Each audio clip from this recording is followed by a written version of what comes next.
To what extent has the finality sunk in with you?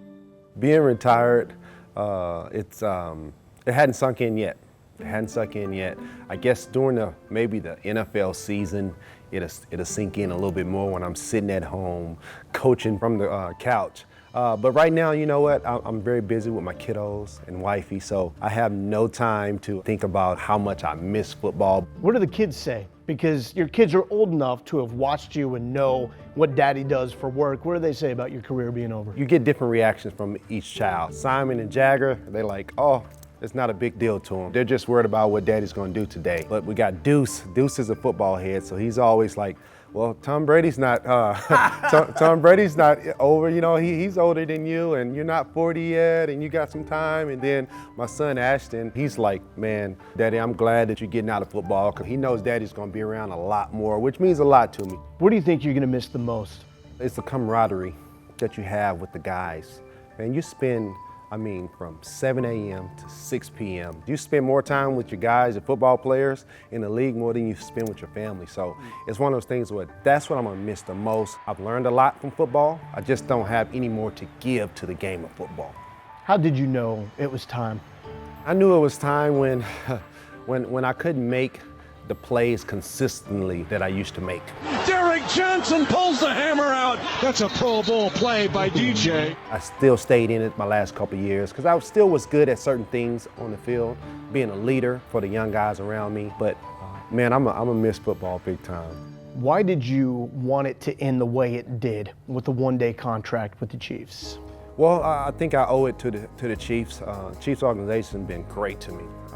That city has taken a kid from the University of Texas and made it a second home. So to go back and to sign a one-day contract and just to say thank you to certain people around the organization meant the world to me. So Jamal got the handoff from Patrick Mahomes. Did you lobby to take a shot at Patrick Mahomes to wrap up your career? You know what? I didn't want to make anybody mad, so I didn't want to touch Pat Mahomes. But you know what? As soon as I saw Pat Mahomes up there, he told me, hey, I just handed off the ball to Jamal last week. I am not about to throw you an interception today. And I started laughing. I'm like, quarterbacks are very superstitious when it comes to throwing defensive players the ball. But man, my hat's off to Pat Mahomes and what he's done for that organization. The sky's the limit for him. What was it like to break down the huddle for the last time? It felt great. That's my domain, to be in front of my guys, the guys that I sweat, bleed, and cry with on the field, and to break them down and to say a few words to them before I left. That means a lot to me when they come to me like that. So for me to tell them that during the off season, you got to work your butt off. This is a time where you grow, get better at something on the field. Every day you come out in practice, try one thing to get better at. Taking corrective criticism from the coaches, from the meeting room to the field. That's how you get better. That's how you can be a complete player and be more consistent in making plays from the mental aspect of the game. And it was good to have their attention, man. Crazy thing about your career in the NFL is you can make the case that your best part of the career was in your late 20s, early 30s, which especially for a linebacker is not the case. So you make your first Pro Bowl at 29. Describe your career and what you were going through leading up to that 2011 season. Great question.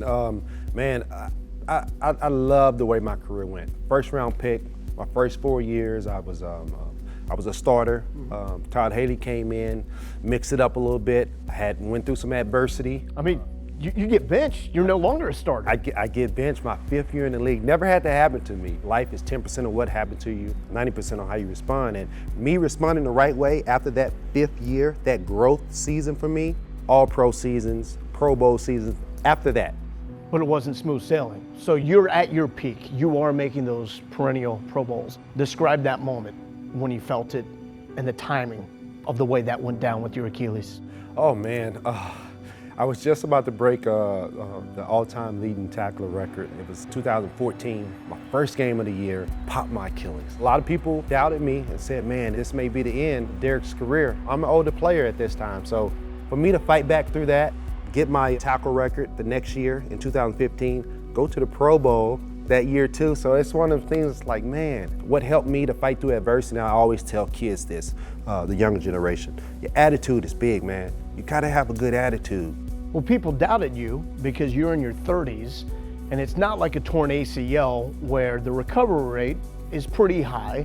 The Achilles is still a flip of the coin. What were doctors telling you about a realistic prognosis? We don't know if you're gonna be back to 100% the whole way because you're an older player. This is wear and tear. We don't know why it happened. So those are questions up in the air. So I just worked my butt off in 2014 to get back to Pro Bowl status in 2015. Then 2016, I popped the other Achilles. So it's the other one. It's the other one. And the doctor told me on the first Achilles, hey, if you ever do something again, it may be the other one. It's not gonna be this one. We're gonna fix it, make it strong again. I'm like, okay, whatever. I'm not coming back for Achilles at all. Happens again in 2016 at the end of the year. I think mentally I took it better because it's like, I know what it takes to get back to Pro Bowl status, and I came back and had a successful year. You've pretty much done everything on the individual level that a defensive player can do. Why come back after another ruptured Achilles? Well, the love for the game. Football teaches you a lot about life. Getting knocked down, getting back up. And this was another opportunity to say, hey, this is my 12th year in the league now. It's like, hey, I can do this again and watch how I do it. Get the popcorn ready. Everybody get the popcorn ready. Derrick Johnson chasing him. He's going to run for it, and the ball is punched out. It's loose on the turf. Where did this move come from? I developed that here at the University of Texas. Whatever you want to be successful at, you have to be intentional about it. And me punching out during practice, it was during training camp. I remember my last year, I was just pulling the ball out, knocking it out, and I didn't want to jeopardize the tackle at the same time, so I would wrap up and punch that ball out. Derrick Johnson runs him down, and the ball popped loose. Well, guess who caused that fumble? It's number 11. What a blow he delivered. Now that ball punched loose. What's the favorite play that you made here at the University of Texas? The infamous ball knockout against Jason White in the OU and Texas game. You talk about a game that when you make a play, especially in the third, fourth quarter, one half of the crowd goes wild, being the burnt orange side. Blitz coming, rolling to the right side. Derrick Johnson giving it the Popeye punch as he knocked it loose. He wraps around with his right hand, knocks it out of Jason White's hand. Popped that ball out. Philip Geiger picked it up, and that was a big play. We was running to the sideline. It was cool. What did this place mean to your career, to your life? Being a Longhorn means a lot. This is a lifetime thing. Having Coach Brown and just to take us in like a father figure. 11. If they don't score, it's over. We was winning 10 plus games a year.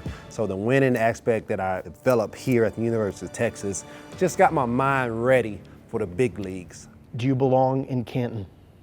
That's a hard one. You know, that's a loaded question. You know, usually when somebody goes to that status, they have nothing to do with it.